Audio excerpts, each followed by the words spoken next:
Hello friends, আশা করি তোমরা সবাই ভালো আছো। আমিও ভালো আছি। আজ আমি ট্যাংরা মাছের তেল ঝাল নিয়ে তোমাদের সামনে হাজির হলাম। ট্যাংরা মাছের তেল ঝাল তোমরা সবাই বানাতে পারো, আমি জানি খুব ভালোভাবেই পারো, কিন্তু আমি কিভাবে বানাবো সেটাই তোমাদের সাথে আজকে শেয়ার করব। এইভাবে বানালে কিন্তু খেতে কিন্তু দারুণ হয়।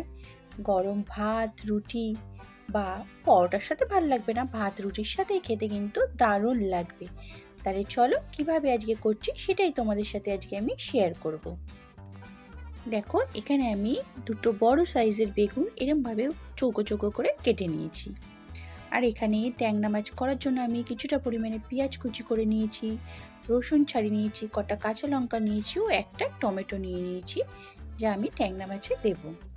এখানে দেখো, ট্যাংরা মাছটা আমি ভালো করে কেটে ধুয়ে জল ঝরিয়ে নিয়ে নিয়েছি। এবার এর মধ্যে আমি নুন আর হলুদ দিয়ে ভালো করে মাখিয়ে নেব।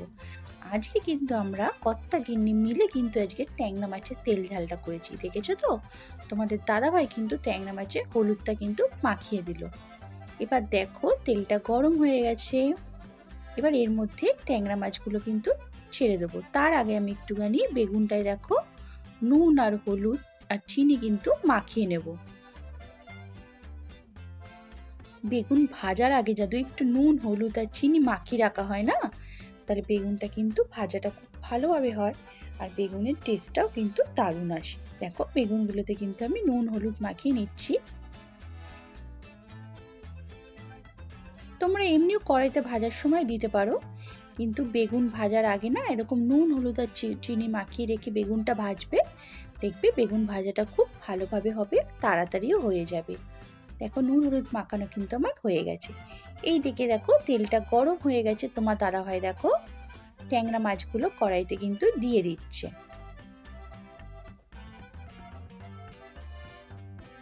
তোমার দাদাভাইয়ের ছুটি ছিল, দাদাভাই আজকে আমাকে একটুখানি রান্নাতে হেল্প করেছে। দেখো, ট্যাংরা মাছের একদিক ভাজা হয়ে গেছে, আর একদিক কিন্তু আমি উল্টে দিয়েছি। দুদিক কিন্তু এরমভাবে লাল করে ট্যাংরা মাছটা ভেজে নিতে হবে। আর এইদিকে দেখো, সেই সুযোগে মাছটা ভাজা হচ্ছে, এইদিকে দেখো আমি আদা রসুন লঙ্কা কিন্তু আমি পেস্ট করে নিলাম। এখানে দেখো মাছগুলো কিন্তু ভাজা হয়ে গেছে, তুলে নিয়েছি। কিন্তু ওই কড়াইতে দেখো, মাছ ভাজার কড়াইতে দেখো বেগুনগুলো ভেজে নেওয়ার জন্য বেগুনগুলো কিন্তু আমি সব ছেড়ে দিচ্ছি। বেগুনগুলোতে কিন্তু আগেই আমার নুন হলুদ মাখানো ছিল। এবার সব বেগুনগুলো দেখো একে একে আমি কড়াইতে দিয়ে দিলাম। আর নুন হলুদ আগে থেকে মাখিয়ে রাখলে না বেগুন ভাজায় কিন্তু তেলের পরিমাণটাও কম লাগে। তোমরা কিন্তু আগে থেকে বেগুন ভাজতে গেলে, শুধু মাছে না এমনিতেও আমরা তো দেখো ডালের সাথে বেগুন ভাজা খাই। বেগুন ভাজা কিন্তু শীতকালে সবার বাড়িতেই হয়ে থাকে, তাই না? তাই আগে থেকে যদি নুন হলুদ মাখিয়ে রাখা যায় না, তাহলে কিন্তু বেগুন ভাজার তেলটাও কম লাগে আর খেতেও কিন্তু দারুণ লাগে, তাই না? দেখো, বেগুনটা এদিকে কিন্তু নুন কড়াইতে আমি দিয়ে দিয়েছি। এবার একটুখানি ঢাকাটা দিয়ে দেওয়া হলো, বেগুনটা যাতে তাড়াতাড়ি ভাজা হয়ে যায়। দেখো, তারপর আমি ঢাকা খুলে বেগুনটা কিন্তু এবার একটুখানি উল্টে পাল্টে দেবো বেগুনটা ভালো করে ভাজার জন্য। মাছটা করার জন্য কিন্তু বেগুনটা এরমভাবে লাল লাল করে আগে ভেজে তুলে নিতে হবে। বেগুনটা আগে ভেজে তুলে নিলে না মাছের টেস্টটা কিন্তু দারুণ আসবে। আর কার কার ট্যাংরা মাছ খেতে ভালো লাগে আমাকে কিন্তু অবশ্যই কমেন্ট করে জানাবে। আমার না ট্যাংরা মাছ খেতে ভীষণ ভালো লাগে। ট্যাংরা মাছের আর একটা রেসিপিও তোমাদের সাথে আগে শেয়ার করেছি, সেটা চাইলেও দেখে নিতে পারো। ওইভাবেও কিন্তু ট্যাংরা মাছ রান্না করলে কিন্তু দারুণ লাগে কিন্তু খেতে। দেখো, বেগুনগুলো আমার ভাজা হয়ে গেছে, আমি কিন্তু একটা প্লেটে বেগুনগুলো সব তুলে নিয়েছি। এবার দেখো, প্যানে কিন্তু আরেকটু তেল দিয়ে দিলাম।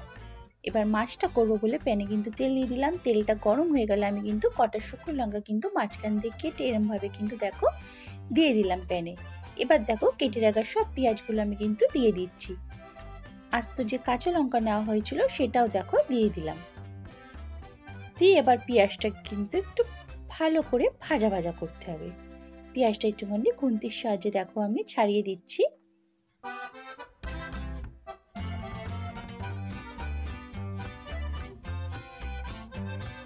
আর তোমরা কে কিভাবে ট্যাংরা মাছ রান্না করো আমাকে কিন্তু তাও কমেন্ট করে জানাবে।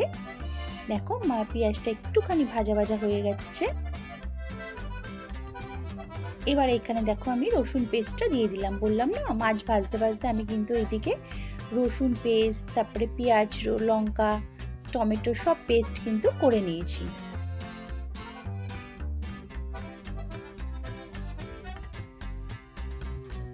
রসুন পেস্টটা দিয়ে একটু নাড়াচাড়া করে এর মধ্যে দেখো পেঁয়াজ আর টমেটো পেস্টটা কিন্তু দিয়ে দিলাম। অল্প পেঁয়াজ ভেজে দিচ্ছি আর অল্প পেঁয়াজ কিন্তু আমি পেস্ট করে দিয়েছি।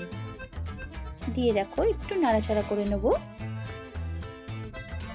এর মধ্যে দেখো এবার পরিমাণ মতো হলুদ দিয়ে নিলাম, পরিমাণ মতো নুন দিয়ে নিলাম, দিয়ে আবার একটু মশলাটার সাথে নুন হলুদটা ভালো করে মিশিয়ে নেব। এবার একটু সামান্য পরিমাণে কাশ্মীরি মরিচ দিয়ে দিলাম। আমি কিন্তু সাধারণত সব রান্নায় কাশ্মীরি মরিচটা ব্যবহার করি, কারণ লঙ্কার গুঁড়ো তো আমরা খাই না, আমরা এমনি কাঁচা লঙ্কার রান্নাটাই করি বেশিরভাগ।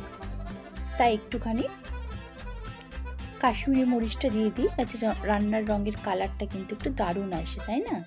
দেখো এর মধ্যে আমি কিন্তু পরিমাণ মতো জিরের গুঁড়ো দিয়ে নিলাম আর একটুখানি গোলমরিচের গুঁড়ো দিয়ে দিলাম ঝালের জন্য।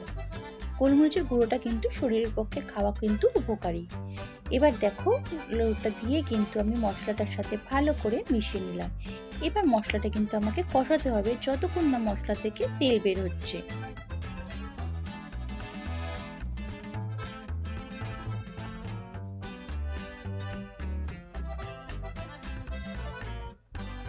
দেখো মশলাটা কিন্তু আমি ভালো করে কিন্তু কষিয়ে যাচ্ছি সমানে। মশলাটা থেকে কিন্তু তেল বের হলে কিন্তু আমি তারপর জল দিয়ে দেবো।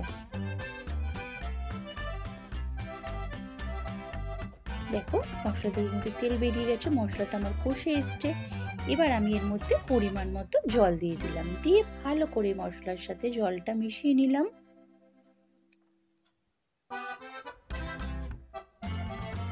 এবার কিন্তু এর মধ্যে ভেজে রাখা বেগুনগুলো এক এক করে দিয়ে দেবো, কারণ বেশি তো জল দেওয়া হয়নি। বেগুনটা দিয়ে দেবো, বেগুনটা মশলার ভেতরে ভালো করে মশলার সাথে ফুটে যাবে, বেগুনের ভেতরে তার ঝাল নুন ভালো করে ঢুকে যাবে।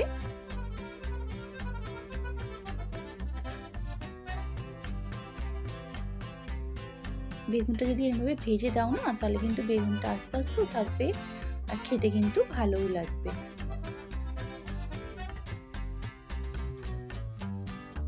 একে একে দেখো আমি সব বেগুনগুলো কিন্তু আমি দিয়ে দিলাম, দিয়ে এবার ভালো করে ঝোলের সাথে কিন্তু নাড়িয়ে নিলাম। দেখো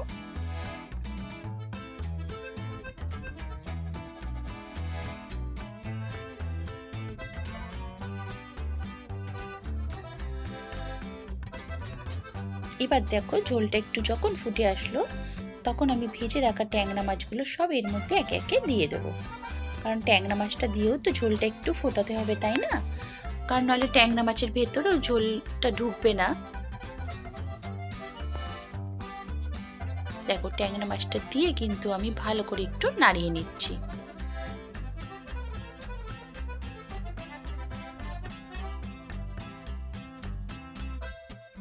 এবার দেখো ওপর থেকে একটু ধনেপাতা দিয়ে দিলাম।